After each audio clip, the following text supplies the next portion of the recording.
Hello students, so very warm welcome to this session. So प्यारे बच्चों, आज इस सेशन में हमने एक काफ़ी इंटरेस्टिंग टॉपिक और बहुत ही बेसिक टॉपिक लेकर आया है आपके लिए, तो उसको हम अच्छे से समझेंगे। चलिए तो समझते हैं। एक जीओसी का टॉपिक है, काफ़ी आसान टॉपिक है। सो क्वेश्चंस के साथ उसको हम समझेंगे भी कॉन्सेप्ट को। तो let's start. So myself Pinkesh Kumar and I am a chemistry faculty at Mosan Muzaffarpur. So my dear students, आज के इस सेशन में हम लोग समझने वाले हैं बॉन्ड फिजन। बॉन्ड फिजन या इसको कह सकते हो बॉन्ड ब्रेकिंग, बॉन्ड क्लीवेज। मतलब सिंपल वे में क्या कहना है इसको, बॉन्ड टूटना। सिंपल वे में जो है हम क्या कहेंगे इसको, बॉन्ड टूटना। ओके, सो बॉन्ड फ्यूजन जो है या बॉन्ड ब्रेकिंग, कई बार इसको हम बॉन्ड क्लीवेज भी कहते हैं। ठीक है, so it is divided into two types. First is homolytic bond cleavage and another one is heterolytic bond cleavage. इसको बॉन्ड ब्रेकिंग भी कह सकते हैं, bond cleavage, both are same things, like meaning जो है दोनों का सेम है। ठीक है, homolytic bond cleavage it is also known as homolysis. इसको हम लोग होमोलिसिस भी कहते हैं, homolysis, and it is also known as हेट्रोलिसिस। So my dear students, we will learn one by one both in this video. So first we are going to start with homolysis. So we will learn what is homolysis, what all are conditions, कितने conditions है, क्या क्या conditions है, everything we will learn in this lecture. Okay, so homolysis, first thing what does it mean, इसका meaning क्या होता है homolysis का। सो होमोलिसिस का मीनिंग जो होता है, हम बॉन्ड को इस तरीके से ब्रेक करते हैं, हम बॉन्ड को इस तरीके से बॉन्ड ब्रेक करते हैं ताकि जो शेयर्ड इलेक्ट्रॉन है वो बॉन्डेड एटम को इक्वली क्या हो, डिस्ट्रीब्यूट हो जाए। It means bonded atom will take their shared electrons after bond breaking, which is known as homolysis. कहने का मतलब ये है कि जो शेयर्ड इलेक्ट्रॉन है, जैसे ही बॉन्ड ब्रेक होगा वो दोनों क्या होगा, जितना जितना इलेक्ट्रॉन शेयर करके बॉन्ड का फॉर्मेशन किया था वो इक्वली क्या होगा, लेकर चला जाएगा। राइट, आई होप ये चीज़ क्लियर होगा आपको। तो कहने का मतलब ये कि अगर इस बॉन्ड की अगर हम बात करते हैं तो ये बॉन्ड में दो इलेक्ट्रॉन हैं और ये टूटेगा तो यहाँ से मिलेगा क्या, ए डॉट, जिसको हम लोग कहते हैं फ्री रेडिकल।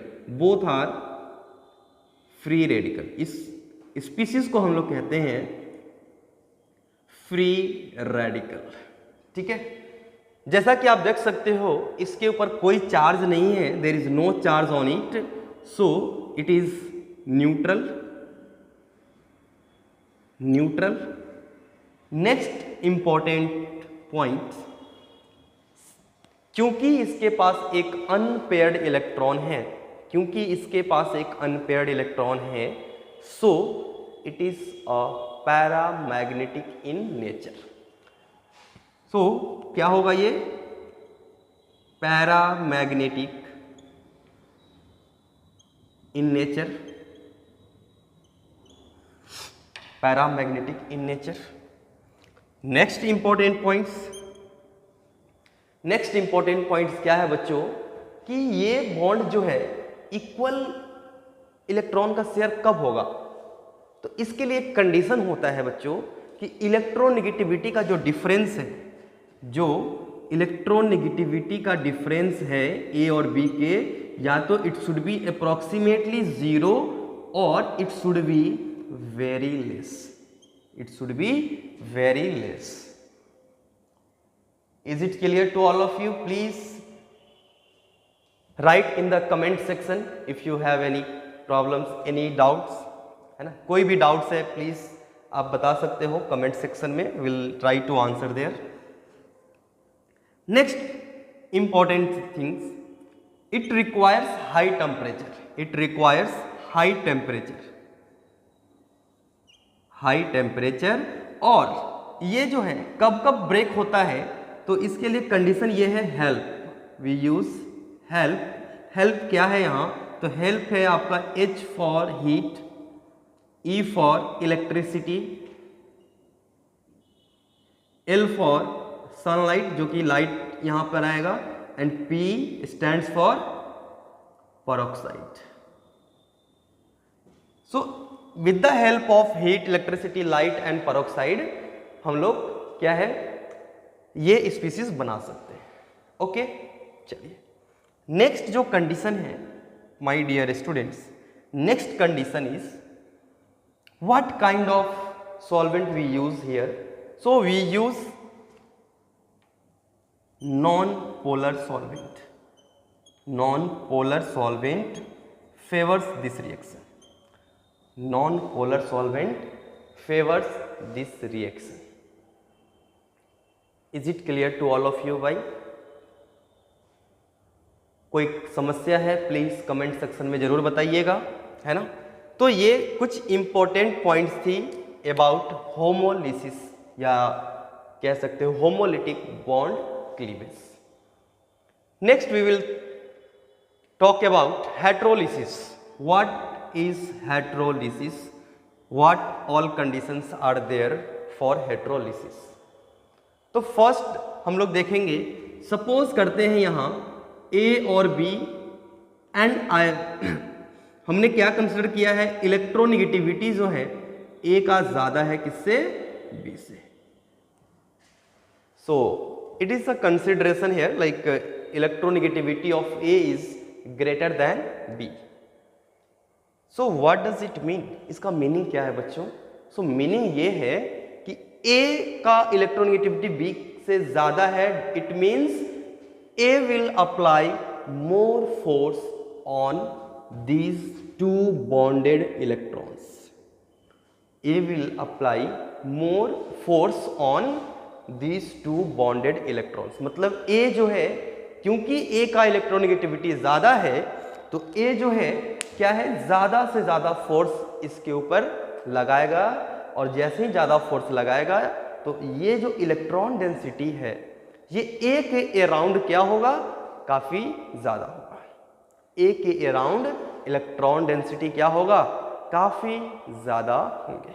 ठीक है, तो A के ऊपर ज्यादा इलेक्ट्रॉन डेंसिटी है, मतलब कि A के ऊपर पार्शियल इलेक्ट्रॉन डेंसिटी ज्यादा होंगे, मींस पार्शियल निगेटिव, और इसके ऊपर क्योंकि इधर से इलेक्ट्रॉन खींचा गया है, so on B there will be partial positive charge. जैसे ही ये बॉन्ड टूटेगा तो यहां से आपको मिलेगा A के ऊपर निगेटिव चार्ज एंड साथ ही साथ B के ऊपर आएगा positive charge. Is it okay? सबको क्लियर है बच्चों?